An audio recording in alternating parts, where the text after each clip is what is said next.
ഇന്ന് നമുക്കൊരു കഥയായാലോ? ഇത് കുറച്ച് വർഷം മുമ്പ് നടന്നൊരു കഥയാണ് കേട്ടോ.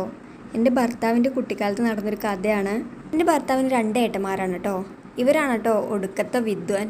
ഈ ഒടുക്കത്തെ വിദ്വാനും നടുക്കത്തെ വിദ്വാനും കൂടെ ഒരു പണി ഒപ്പിച്ചു കേട്ടോ. ഇത് നടക്കണത് ഒരു 4:30-5 മണി സമയത്താണ് കേട്ടോ, വൈകുന്നേരം. ഈ നടുക്കത്തെ വിദ്വാൻ സ്കൂൾ വിട്ട് വന്നിട്ടേ അടുക്കളയിൽ എന്തോ പരിപാടിയാണ്. ഒടുക്കത്തെ വിദ്യ ഓടിപ്പോയി നോക്കിയപ്പോൾ എന്താ, പപ്പടം കാച്ചാണ് കേട്ടോ.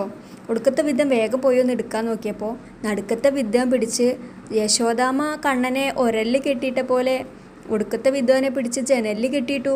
ഒടുക്കത്തെ വിദ്വാനുണ്ടോ വീടണോ അവിടെ തലമുറ ഇട്ട് കരഞ്ഞു കേട്ടോ. അത് കേട്ടിട്ട് അപ്പുറത്തെ വീട്ടിലെ അമ്മായിയുടെ മകള് അമ്മിണി ചേച്ചി ഓടി വന്നു. കാര്യം തിരക്കിയപ്പോൾ പപ്പടം കിട്ടിയില്ല, കൊടുക്കാനില്ലാത്തതുകൊണ്ടാണ് അത്ര കെട്ടിയിട്ടത്. ഒടുക്കത്തെ വിദ്വാൻ പറയാണ്, 1 വട്ടം ചീന്ന് കേട്ടു, 2 വട്ടം ചീന്ന് കേട്ടു, 2 പപ്പടം കാച്ചിന്നാണ് പറയണതേ. പപ്പടത്തിന് വേണ്ടി തല്ലുണ്ടാക്കിയ ആള് ഇപ്പം സദ്യക്ക് പോയ പപ്പടം എൻ്റെ ഇലയിലേക്ക് ഇട്ട് തരും കേട്ടോ. എന്താ കഥ.